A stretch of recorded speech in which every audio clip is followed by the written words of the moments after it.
HL complex नासी, रक्षा मंत्रालय, राज्य सरकार, आर्म फोर्सेस के सभी ऑफिशियल्स, हमारे एचएल के सभी कर्मी, इंडस्ट्री पार्टनर्स, एकेडमिशियंस, मीडिया के मेरे मित्रों, देवियों व सज्जनों, नासिक के एचएल के कैंपस में पहली बार मुझे आने का अवसर प्राप्त हुआ है।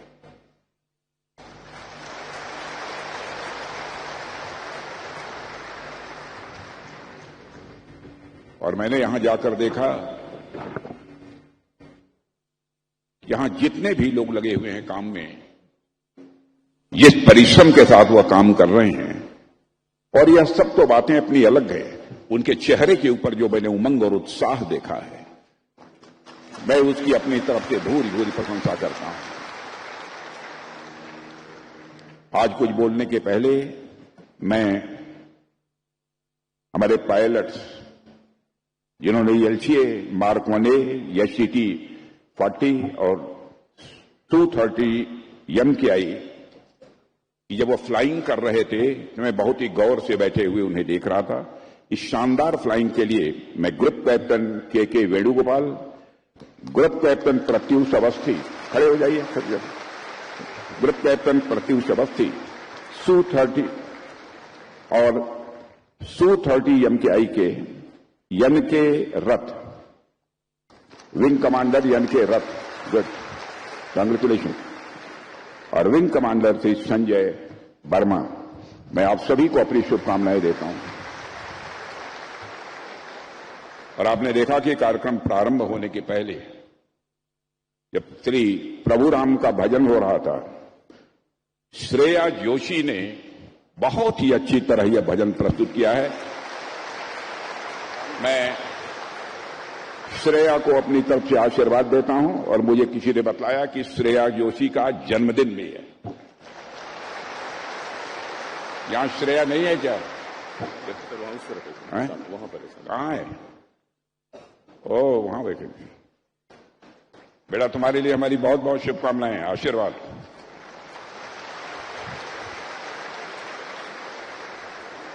मेरे साथियों, आज ये हिंदुस्तान एरोनॉटिक्स लिमिटेड द्वारा निर्मित light combat aircraft mark 1A तेजस की 3rd प्रोडक्शन लाइन का उद्घाटन हो रहा है। इसके साथ ही HTT 40 एयरक्राफ्ट की 2nd प्रोडक्शन लाइन का भी उद्घाटन हुआ है। इन दोनों प्रोजेक्ट्स को देश को समर्पित करते हुए मैं कहना चाहूंगा, मुझे बेहद खुशी हुई है। मैं एचएल को और इस प्रोजेक्ट से जुड़े हुए हर व्यक्ति को मैं हृदय से बधाई देता हूं। और मुझे इस बात की खुशी है कि इस अवसर पर मुझे नासिक की इस पवित्र भूमि पर आने का एक अवसर प्राप्त हुआ है। नासिक का जहां तक प्रश्न है, नासिक की धरती अपने आप में बहुत ही हिस्टोरिकल है, ऐतिहासिक है। नासिक के त्र्यंबकेश्वर में भगवान शिव का विराजते हैं, जहां भगवान शिव त्रयंबक के रूप में हमें यह सिखाते हैं कि सृष्टि की रचना, पालन और संहार तीनों एक ही दिव्य चेतना से उत्पन्न होते हैं। यही कारण है कि यहां आकर ऐसा लगता है जैसे मैं किसी दिव्य भूमि पर आ गया। हालांकि साथियों, नासिक की यह भूमि केवल आस्था की नहीं है, श्रद्धा की ही नहीं है, बल्कि सेल्फ रिलायंट और कैपेबिलिटी का भी यह प्रतीक बन चुकी है। यहां एक और आस्था है, तो वहीं दूसरी ओर इसी नासिक की धरती पर हिंदुस्तान एरोनॉटिक्स लिमिटेड का एक गौरवशाली कैंपस भी राष्ट्र की रक्षा शक्ति को सिंबलाइज करता है, यानी उसका प्रतीक बनकर खड़ा है। और आज जब मैंने नासिक डिवीजन में तैयार किए गए सुखोई 30 LCA और HTT 40 विमानों की उड़ान देखी तो मेरा सीना गर्व से चौड़ा हो गया।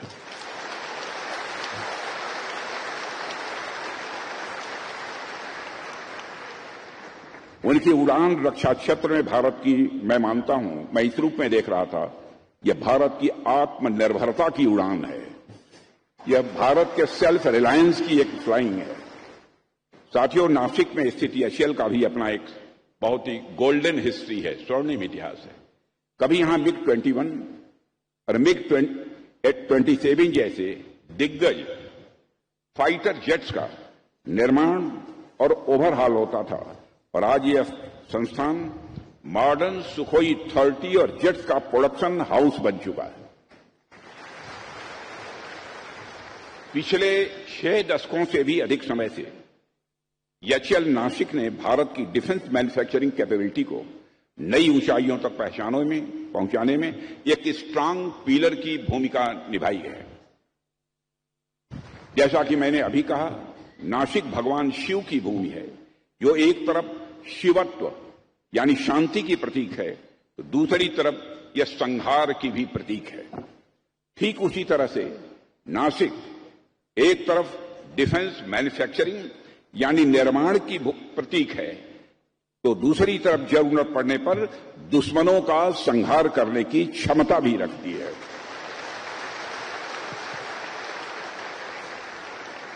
तो एक तरह से नासिक में भी, इस कैंपस में भगवान शिव की भावना दिखाई देती है। साथियों, यह कैंपस मैं मानता हूं कि एक महज केवल एक इमारत या किसी प्रोजेक्ट तक ही सीमित नहीं है, बल्कि यह रक्षा क्षेत्र में भारत की आत्मनिर्भरता को भी सिंबलाइज करता है, उसका प्रतीक है। जब मैं आत्मनिर्भरता की बात कर रहा हूं तो मेरे जेहन में वह पूरी यात्रा भी चल रही है, जिसकी शुरुआत हमने 2014 से की है, और आप सबने तो डिफेंस सेक्टर में भारत की बदलती भूमिका को साफ साफ अपनी नंगी आंखों से देखा है। एक समय था जब देश में रक्षा की जरूरतों को पूरा करने के लिए अन्य देशों पर हमारा देश निर्भर था, और लगभग 65 to 70% डिफेंस इक्विपमेंट इंपोर्ट किए जाते थे। लेकिन आज स्थिति बदल चुकी है। अब भारत 65% मैन्युफैक्चरिंग अपनी ही धरती पर कर रहा है, और बहुत जल्द ही हम अपनी डोमेस्टिक मैन्युफैक्चरिंग को 100% तक ले जाना चाहते हैं। यह हमारा संकल्प है। साथियों, डिफेंस सेक्टर में आत्मनिर्भरता की सोच कोई आज की नहीं है। 10 साल पहले से ही हमारे प्रधानमंत्री से नरेंद्र मोदी के नेतृत्व में हमारी सरकार ने यह स्पष्ट रूप से समझ लिया था कि बिना आत्मनिर्भर हुए हम कभी भी वास्तविक रूप में सुरक्षित नहीं हो सकते हैं। हालांकि उस समय हमारे पास चैलेंजेस बहुत थे, इसमें कहीं दो मत नहीं है। हमारी सबसे बड़ी समस्या यह थी कि हमारा डिफेंस प्रिपेयर्डनेस बहुत लिमिटेड था, और हम इंपॉर्टेंट मिलिट्री हार्डवेयर के लिए लगभग पूरी तरह इंपोर्ट्स पर निर्भर हुआ करते थे। हमारे डिफेंस प्रोडक्शन सिस्टम में प्राइवेट इंडस्ट्रियल सेक्टर की भी कोई खास भागीदारी नहीं थी। सब कुछ केवल पब्लिक सेक्टर PSUs तक सीमित था। इसके अलावा डिफेंस प्लानिंग, एडवांस टेक्नोलॉजी और इनोवेशन पर भी पर्याप्त फोकस जितना होना चाहिए वह नहीं था। यही कारण था कि क्रिटिकल इक्विपमेंट और कटिंग एज सिस्टम्स के लिए हमें बाहरी देशों की ओर नजर उठाकर देखना पड़ता था, जिससे न केवल कास्ट बढ़ती थी बल्कि स्ट्रेटेजिक वल्नरेबिलिटी भी पैदा होती थी।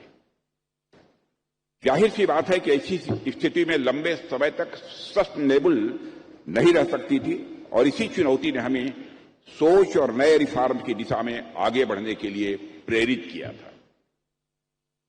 साथियों, उसी दिशा में आगे बढ़ते हुए हमने न सिर्फ इंपोर्ट डिपेंडेंस को घटाया है, बल्कि इंडिजनाइजेशन की कमिटमेंट को मजबूती भी दी है।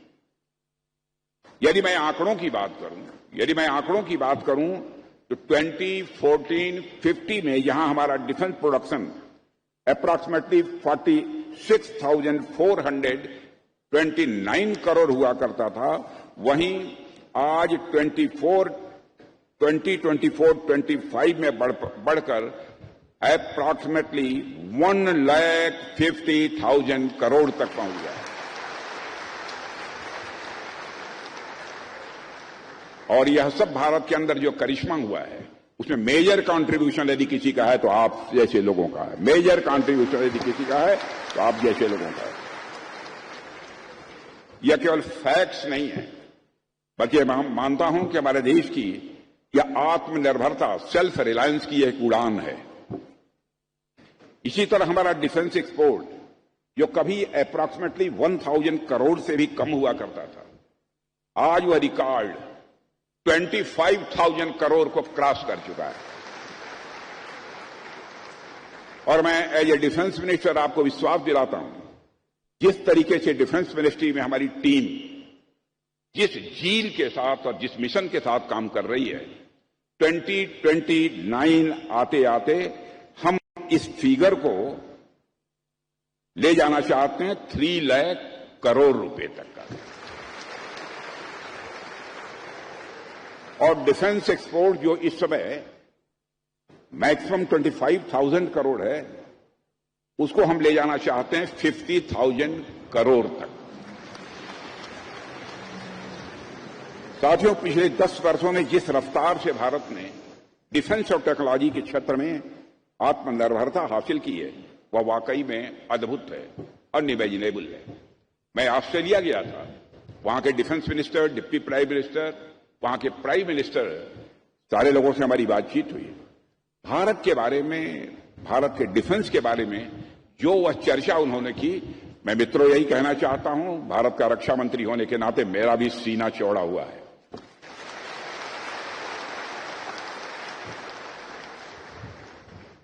पहले हम जो कुछ बाहर से खरीदते थे, वो अब सारी चीजें अपने देश में बना रहे हैं। Fighter aircraft, missiles, engines, electronic warfare systems, इन सभी क्षेत्रों में भारत ने जबरदस्त प्रोग्रेस की है। मैं अक्सर कहता हूं कि जब हम हाई डिफेंस टेक्नोलॉजी की बात करते हैं, तो यह सिर्फ मशीनों या हथियारों की बात नहीं होती है। यह हमारी सोच, यह हमारी क्षमता और हमारे आत्मविश्वास की एक नई कहानी होती है। साथियों, आपने देखा होगा कि भारत में स्पेस टेक्नोलॉजी और इंडिजिनस डिफेंस मैन्युफैक्चरिंग के क्षेत्र में भी बड़ी सफलता हासिल की है।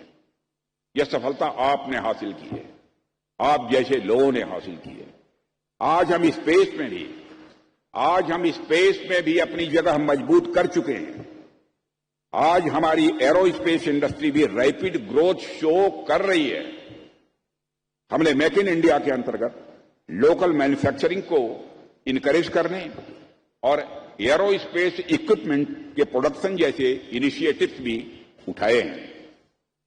साथियों, आज के समय में युद्ध के तौर तरीके जितनी तेजी से बदल रहे हैं, आप सब उससे अच्छी तरह वाकिफ हैं। आज artificial intelligence, cyber warfare, drone systems और नेक्स्ट जनरेशन एयरक्राफ्ट जैसी चीजें भविष्य की एक दिशा तय कर रही है। अब युद्ध सिर्फ जमीन या आसमान में नहीं, बल्कि अनेक फ्रंटियर्स पर भी लड़े जा रहे हैं। भारत को इस नई रेस में हमेशा आगे रहना है, हम कभी पीछे नहीं रहना चाहते।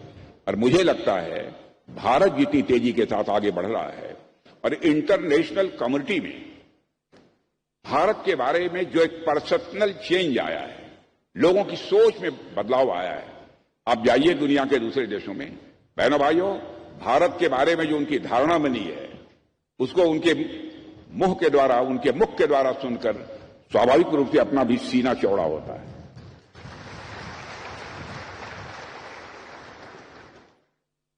यही वजह है कि आज हम state of the art indigenous technology पर इतना जोर दे रहे हैं। और मुझे यह देखकर बेहद खुशी हो रही है कि हिंदुस्तान एरोनॉटिक्स लिमिटेड इस दिशा में भारत का एक मजबूत प्रतिनिधित्व कर रहा है।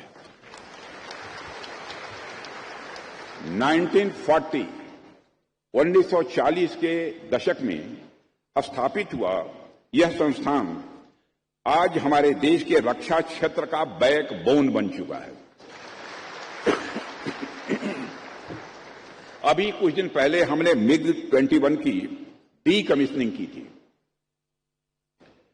लंबे समय तक MiG-21 ने इस राष्ट्र की सेवा की और उसकी ऑपरेशनल नीड्स को पूरा करने में एचएएल ने मेजर कंट्रीब्यूशन किया है।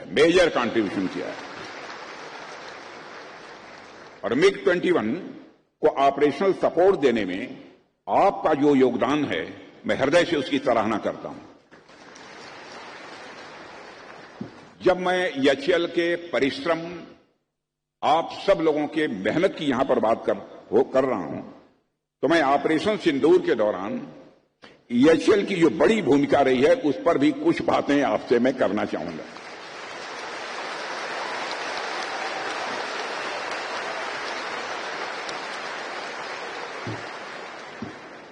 मेरे साथियों, भारत की सुरक्षा से जुड़ा हुआ जो पूरा इतिहास है, उसमें महज कुछ पल ही ऐसे हैं, महज कुछ क्षण ही ऐसे हैं जब एक साथ पूरे सिस्टम की असली परीक्षा ली गई है। ऑपरेशन सिंदूर ऐसा ही एक मिशन था।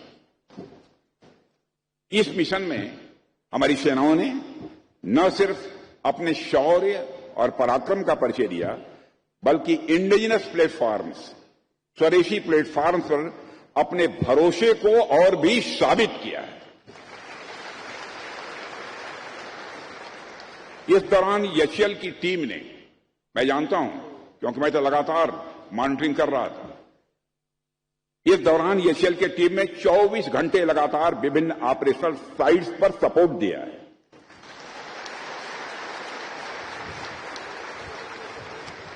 Fighter jets, Sukhoi, Jaguar, Mirage, Tejas और हेलीकॉप्टर्स के मेंटेनेंस और रिपेयर्स आपने चटपट किए, तुरंत किए। ताकि आपने यह क्यों किए? ताकि भारतीय वायुसेना की ऑपरेशनल रेडीनेस ये बनी रहे, किसी भी सूरत में ये कमजोर न होने पाए। यह इस बात का प्रतीक था कि जब बात देश की सुरक्षा की आएगी तो हम इक्विपमेंट खुद भी बना सकते हैं और उन इक्विपमेंट से खुद की रक्षा भी कर सकते हैं। मैं इस अवसर पर एचएएल परिवार को पुनः एक बार हार्दिक बधाई देता हूं। और मेरे साथियों, आपने साबित किया है कि जब डेडिकेशन और इनोवेशन ये साथ चलें तो कोई भी लक्ष्य किसी भी सूरत में असंभव हो ही नहीं सकता।